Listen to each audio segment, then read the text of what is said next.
Hi, this is Steve from ScotiaRC. Today I'm going to do a little review of the M2 EVO bind and fly, which has just arrived at ScotiaRC. So stand by.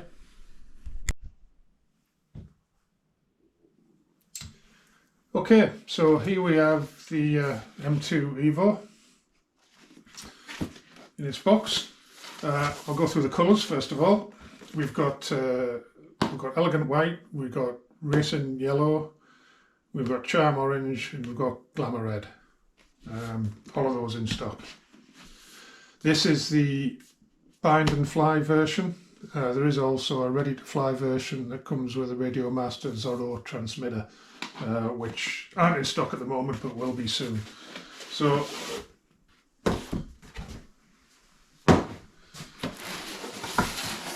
there's the heli. Fantastic. I'll put the heli to one side and just have a little look at the accessories that you get. So you get a little pack of spares, you've got a main shaft, you've got a feathering shaft, 3 servo arms, some screws, zip ties, all very useful. You've got this is new in the EVO, you've got a swash leveler, which is a little CNC alloy swash leveler, which is very nice. I normally just do it by eye, but good to have that. You've got the EPP box itself, which is really handy. You can just throw this, put the heli in, throw it in the back of the car. It's not going to get damaged. You can put it in a backpack. Excellent. Right, the helicopter itself. I'll just let you soak that in. Sorry, I've got to push the stuff it. The quality of this thing is superb. I don't know if it comes across, but the paint finish is outstanding on the canopy. It's just flawless. This is the racing yellow, obviously. Right, for those who don't know what an M2 is, it's a 200 size direct drive helicopter. So it's got a direct drive main rotor, no gears to mess about with, to adjust or to damage, direct drive tail motor. Taking the canopy off, it's all carbon fibre, aluminium, full aluminium head, no upgrades necessary on this helicopter. The flight controller has 6G and 3G modes. So what does that mean? 6G mode means it self-levels for beginners. So if the heli's tilted over and you take your fingers off the stick, it returns to level flight, which makes it very easy to fly. It restricts what you can do with it, but at the flick of a switch, you go into 3G mode and then you can do full 3D aerobatics, no limits. Brilliant. So I won't go into great detail about everything about the helicopter because there's plenty of videos showing that. I'll do a little focus on the differences between this new EVO and the older models, so stand by.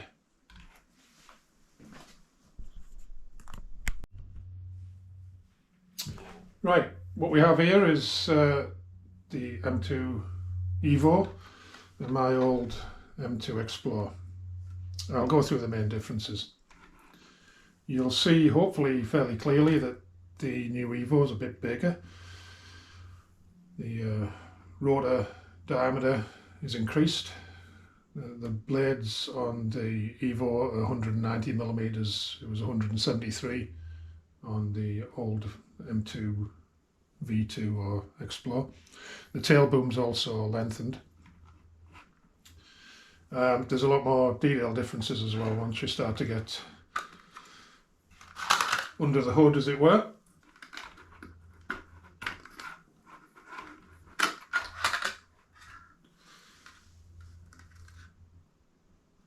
So hot tip on the canopy, I always put a little bit of grease, just general purpose grease or Vaseline will do the job on the grommets, just so it goes on and off easier, prevents you cracking the canopy. So I mentioned the tail boom being longer. Looking at the The tail, you can perhaps see quite clearly there that the tail motor and the tail rotor is also increased significantly on the EVO. The idea of that is the larger motor's got a lower KV, higher torque, lower RPM. That makes for a quieter running tail, and also improves tail authority as well. And that's a great success. The noise of the tail is much less intrusive than it used to be on the old heli. The main motor is also increased in size. This is a 3905, so 39 millimeters diameter stator, 5 millimeter stator thickness. That's up from, I believe, around about 3.5 millimeter stator thickness on the old heli. The frames are all new. If you look, you can see it's pretty much totally different. The old frame used to use a sort of step design, so you had the wide part of the frame, narrow part of the frame with an alloy spacer between. What they've gone for is a greatly simplified design. They've got rid of that alloy spacer, and you've got this curved carbon section that blends between the narrow part of the frame and the wider part of the frame, so that saves several parts. The battery tension method is also entirely different. You've now got a friction fit battery, so there's a couple of O-rings at the front that give you your friction, and a little stop at the back that stop the battery sliding into the motor. Previously on the old M2 it had a tray system, so you had to have a tray for each battery, which added expense and weight. And you had a catch here which worked fine and it was very nice, but you could break this catch off if you're a bit over enthusiastic, and quite a few people did. So, you know, the new system's simpler, cheaper for the, you know, if you've got multiple batteries, and you don't have to worry about breaking the catch off because there isn't one. The other difference on the frame is that previously the boom mount used to be separate at the back, separate from the main plate. What OMP have done now is they've carried the main frame plate all the way through, and it's also a deeper, stronger frame plate, all the way through to the tail boom. So that makes the whole frame more rigid, stronger. It's just, you know, I'm sure if I tried really hard I could probably break something, but I think the boom would snap off. It's so rigid. You've got no flex, makes for a real positive flying heli. You can also adjust this clamp on the boom, and you can actually slide the boom in and out. So if you're using different batteries and you want to adjust the centre of gravity, you can adjust the boom length slightly to compensate, which is a neat feature. The servos, worth mentioning. The servos, you see, black. They're a plastic polymer with carbon reinforcement. You might ask, well, why not the CNC alloy servos? And great question. It's a cost-saving measure. The OMP's idea with this heli was to deliver the absolute maximum performance for the minimum price. And one way to do that was to not go with the CNC servos, which are very expensive to make, and use the plastic polymer instead. There's no performance trade-off here. The internals of the servo are the same, metal gear, digitals, exactly the same as the metal case servos, just without the metal cases. Saves a few grams in weight as well, so possibly there's a slight performance increase, not that I'm good enough to notice it. The other big change is the head. You'll notice that the head is very different. The old head was DFC, standard sort of DFC design. The new head is a conventional flybarless with washout and radius arms driving the top swash and ball links on both ends of the pitch control arms. Now I won't go into the technicalities of the differences between the two systems, other than to say that the idea of this is that the articulation of the head, so as the head flexes on its dampers as it's intended to do, that does not interfere with the phasing of the swash, because the ball link allows that movement.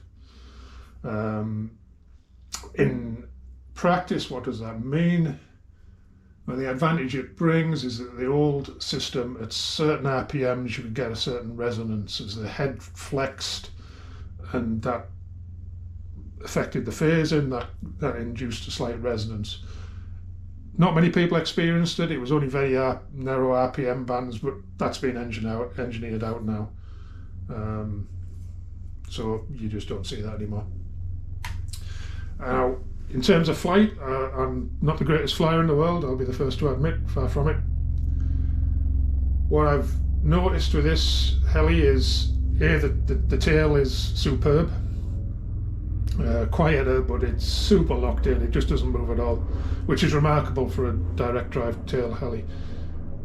It feels lighter in flight, that's the extra disc loading, the extra disc area due to the bigger blades. What that means is, for me, it feels more precise. When you're flying it, with small helis you often need a lot of collective just to hover, and that means when you do manoeuvres you're having to be quite active on the collective stick to properly compensate as you say, do a flip. With it being lighter loaded, you don't need as much collective, and you don't need to compensate as much, and that just makes it easier to fly for me. That was very noticeable.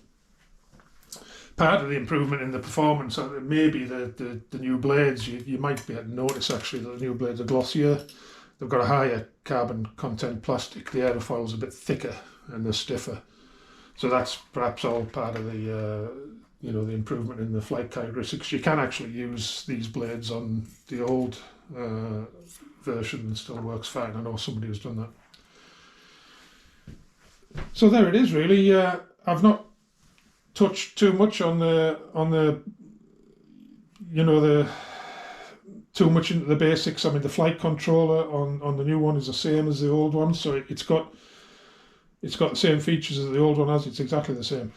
It's all programmable, fully configurable, and you don't need any tools. You don't need Bluetooth modules. You don't need mobile phones. You just you put it into programming mode by pressing a button, and then you adjust the parameters with the sticks on your transmitter. So it could be simpler, really.